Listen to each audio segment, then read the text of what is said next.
Merci d'être avec nous, merci pour votre fidélité pour un nouveau programme Parole de vie. Pour vous servir, le pasteur Walter Zanzen. Je lis avec vous dans Proverbes chapitre 8, un verset.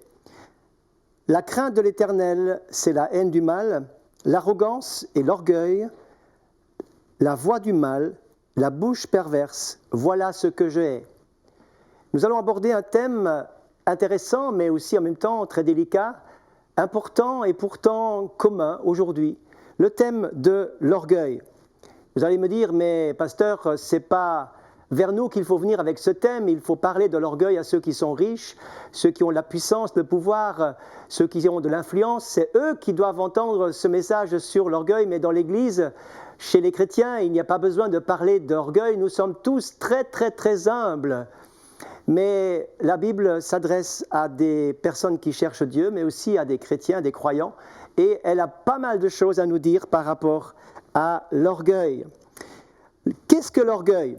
Voici la définition que j'ai trouvée. L'orgueil est une attention démesurée et disproportionnée portée à sa propre personne. C'est la satisfaction à excès de l'amour-propre et de la propre justice. C'est donner de l'importance à sa personne aux dépens de la considération d'autrui.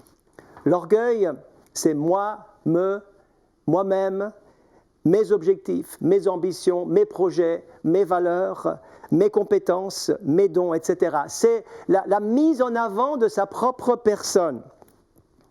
Bien sûr, on a le droit d'être fier d'appartenir à tel peuple, à tel pays, à telle famille, etc., de porter tel nom, etc.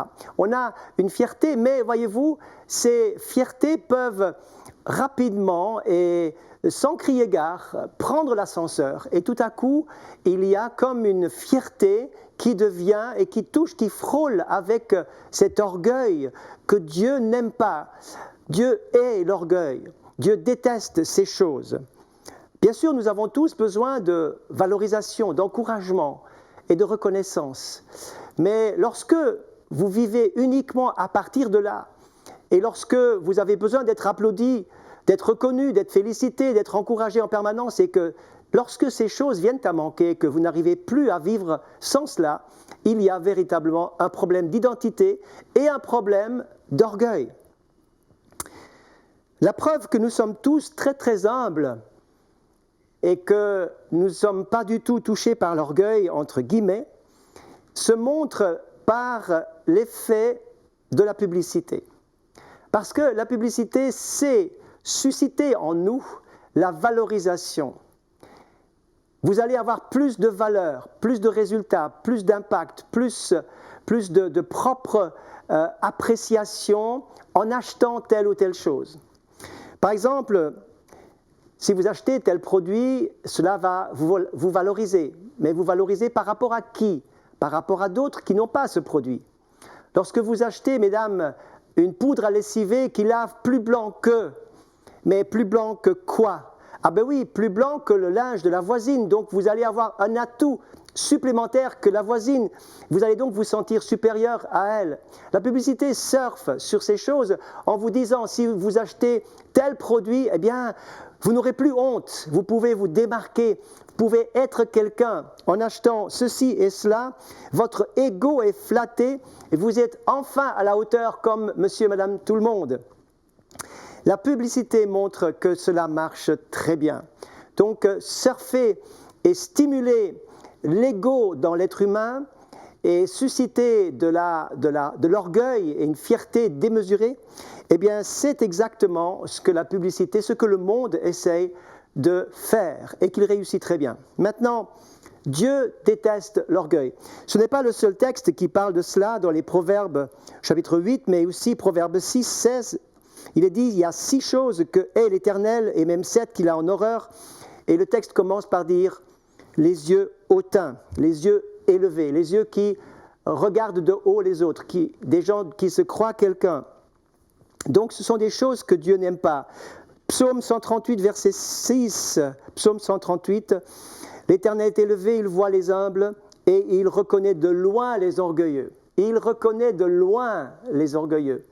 Donc il y a comme une espèce de réaction entre l'orgueil et Dieu. Dieu réagit lorsqu'il voit venir l'orgueil contre lui. Pourquoi est-ce ainsi? Eh bien, il y a une réponse à cela.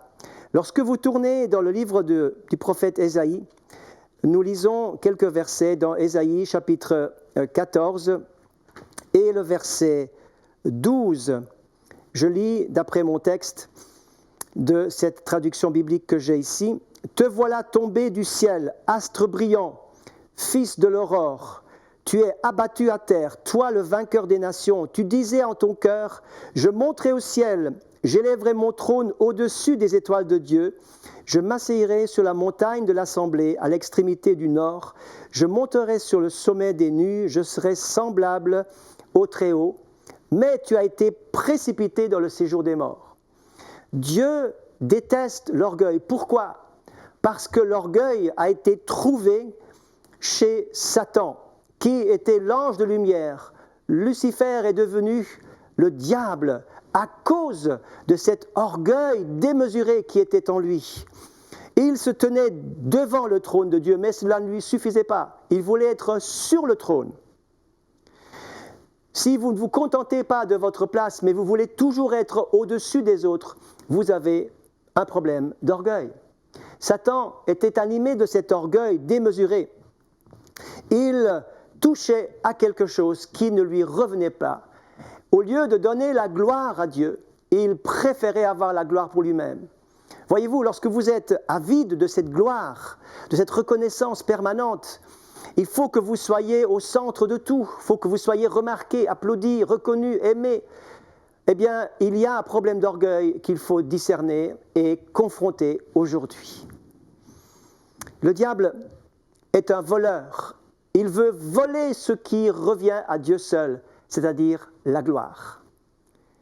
L'orgueil, c'est s'attribuer ce qui revient à Dieu. J'aimerais vous dire que la Bible dit clairement que la gloire, elle ne nous convient pas du tout. La gloire, c'est un habit qui n'est pas à notre taille.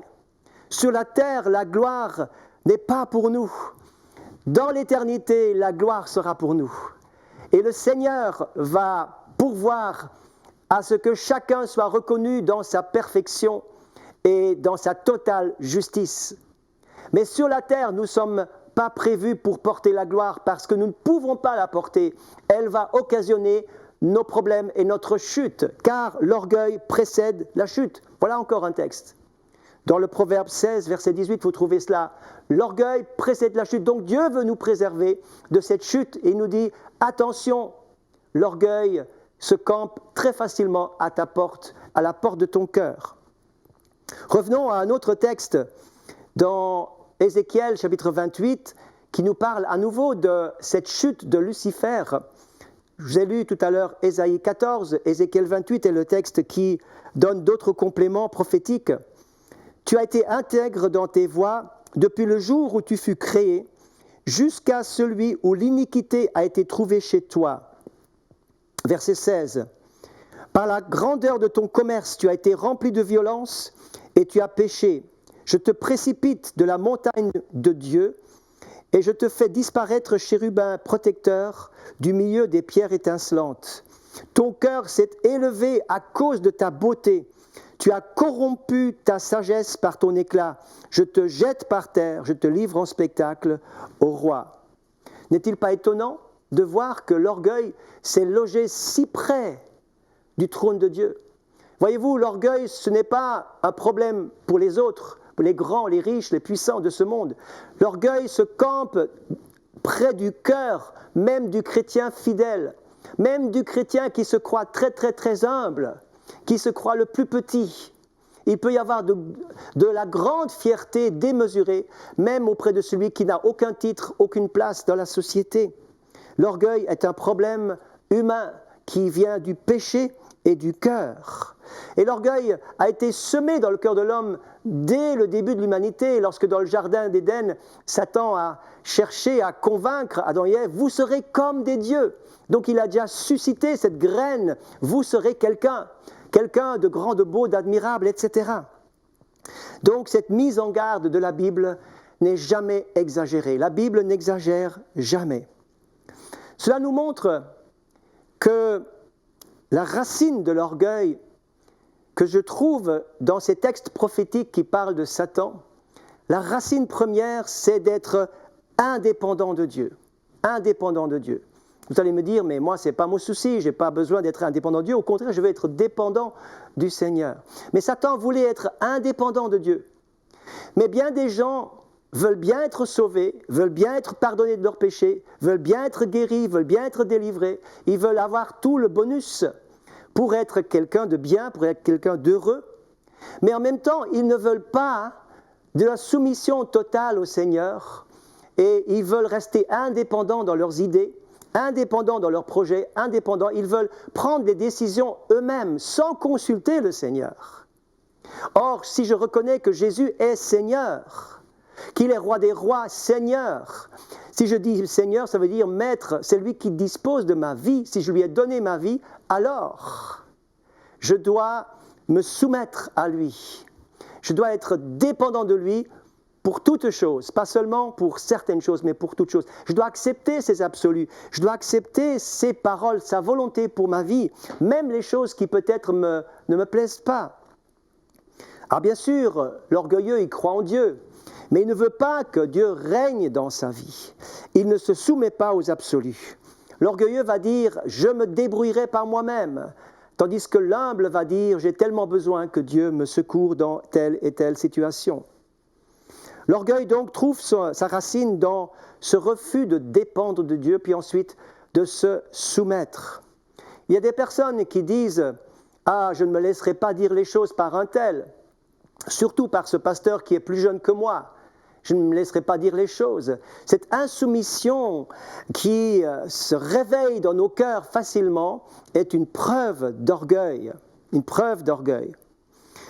Les symptômes de l'orgueil sont décrits d'une manière magistrale par le discours que Jésus va tenir face aux pharisiens.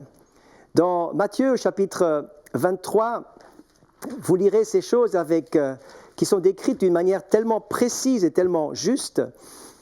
Et il nous est dit, par exemple, au verset 2 du chapitre 23, « Les scribes et les pharisiens sont assis dans la chair de Moïse. » Ils étaient tellement remplis d'orgueil, ils étaient tellement fiers d'avoir la chair de Moïse. Ils avaient la priorité, ils avaient vraiment cette importance du titre d'être dans la chair de Moïse. Personne n'avait ce droit et ce privilège, sinon eux. Et ils s'enorgueillissaient complètement.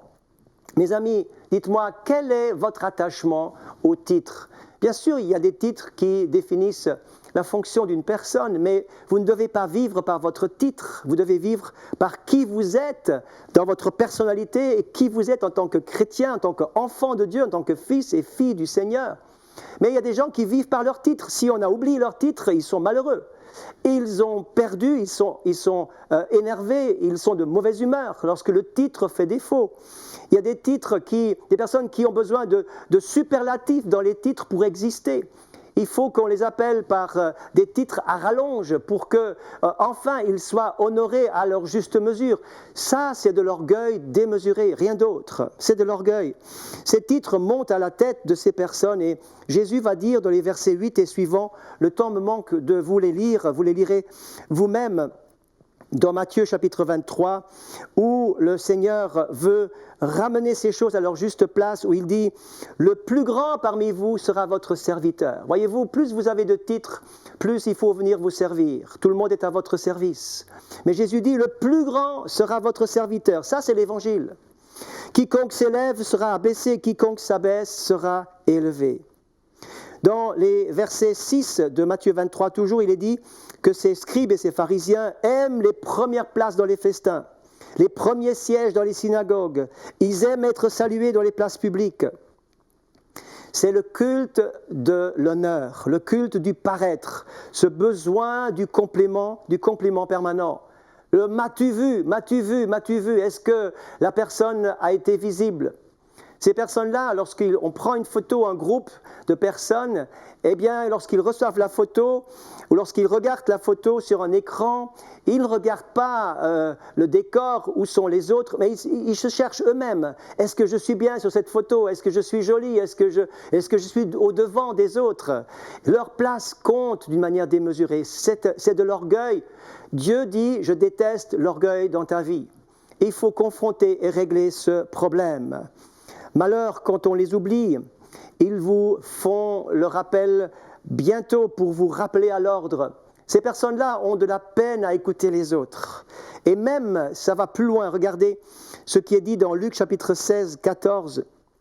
Il est dit que les pharisiens écoutaient tout cela, ce que Jésus dit, et ils se moquaient de lui. Lorsque l'orgueilleux ne sait plus que répondre, il va se moquer. Il va se moquer des autres. Il a l'esprit de moquerie à cause de son orgueil, de son incapacité de reconnaître les qualités chez les autres, la chose positive chez l'autre. Il va se moquer simplement. Et lorsqu'il n'aura plus rien à redire, il va chercher des solutions à l'emporte-pièce, comme les pharisiens qui ne voulaient pas se laisser remettre en question par Jésus. Et simplement, il disait, comme il n'avait plus rien à répondre, il disait « Ah, mais il chasse les démons par Belzébul ». Ils ont été jusqu'à vraiment renier Jésus, plutôt que de reconnaître son ministère et de reconnaître aussi leur propre faillite. Mes amis, l'orgueil est une plaie, l'orgueil est une misère, l'orgueil est quelque chose que Dieu va traiter dans les églises et dans nos cœurs. L'orgueil religieux existe. Pas seulement chez des personnes qui sont dans des églises peut-être qui sont différentes, que vous pouvez nommer à celle-ci ou celle-là, mais mes amis, faisons attention à l'orgueil religieux, à cette spiritualité triomphaliste. C'est nous les meilleurs, c'est chez nous qu'il y a la meilleure louange, la meilleure prédication, c'est chez nous que ça se passe, chez nous c'est ce qu'il y a de meilleur. Et cet orgueil triomphaliste dans certaines églises de personnes qui n'ont rien à apprendre des autres et qui sont toujours dans les meilleurs et qui méprisent les autres chrétiens, les autres communautés. Mes amis, cela est grave et Dieu dit, je ne suis pas d'accord avec cela, je vais traiter ce problème, car il est dit, écoutez-moi, la parole de Dieu le dit, Dieu résiste aux orgueilleux. Dieu résiste aux orgueilleux. C'est pour cela que certains ne sont pas exaucés.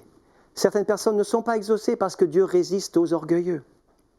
Maintenant, je vais vous parler de l'antidote de l'orgueil, de l'opposé de l'orgueil. Qu'est-ce que donc l'opposé de l'orgueil? C'est simple, c'est l'humilité.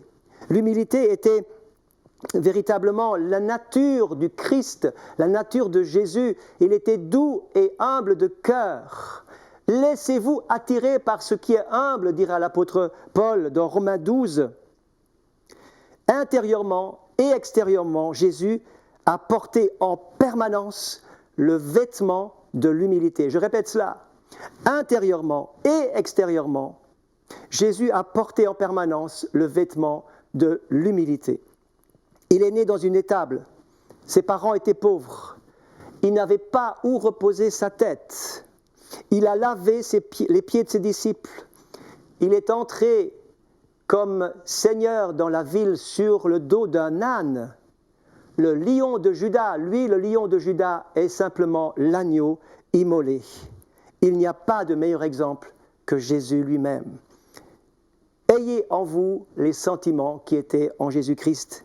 Philippiens 2, 5. Regardez encore dans son enseignement. Jésus va mettre en valeur l'humilité. Il dira, les derniers seront les premiers. Il dira encore, ne pratiquez pas votre justice pour être vu des hommes. Quand tu rentres dans ta chambre pour prier, ferme la porte pour que personne ne te voie. Lorsque tu jeûnes, que personne ne s'en rende compte.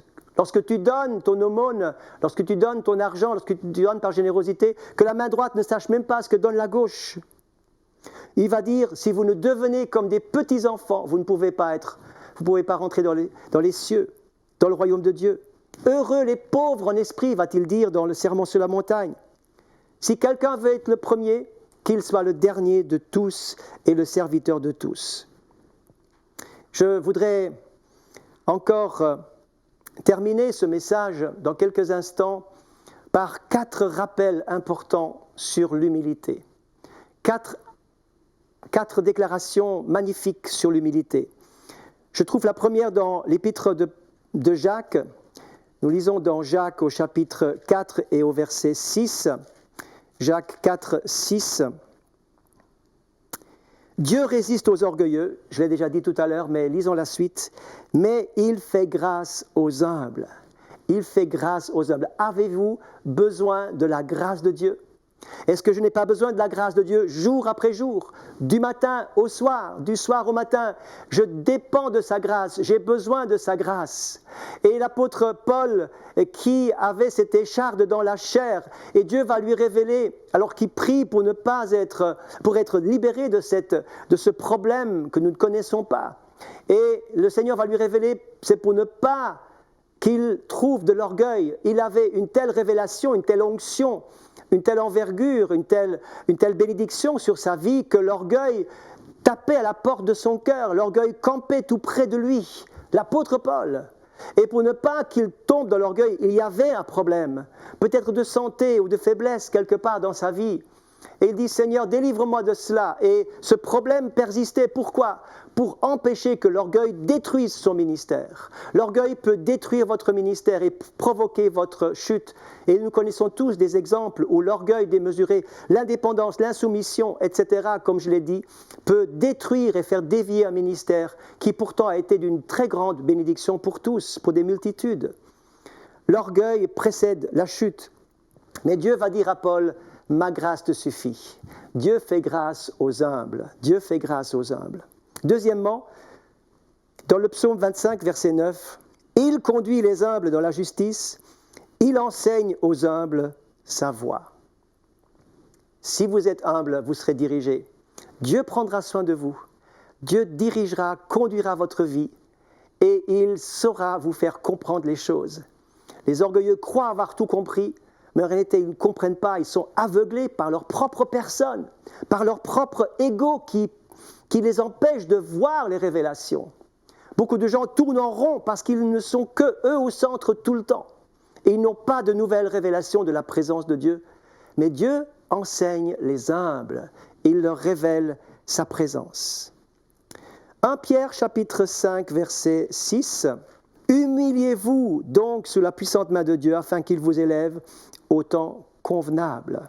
Afin qu'il vous élève. Si vous êtes humble, si vous vous humiliez de manière volontaire, il n'y a pas besoin d'attendre que les circonstances vous humilient, que les autres vous humilient, ou que de l'humilité, ou que des circonstances vous obligent à être humble.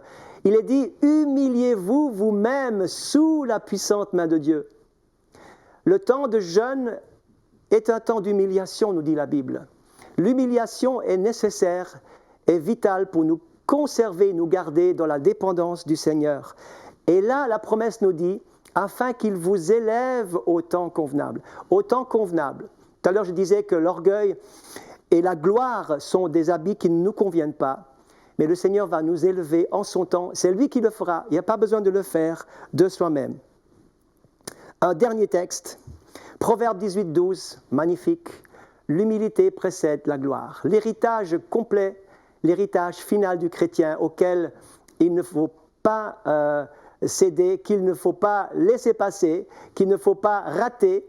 Cette finale, cette ligne d'arrivée finale dans la gloire est réservée pour ceux qui sont dépendants de Dieu, qui se soumettent au Seigneur, ceux qui renoncent à toute forme d'orgueil, car c'est l'humilité qui précède la gloire. Parce que Christ s'est humilié lui-même, c'est pourquoi Dieu l'a souverainement élevé.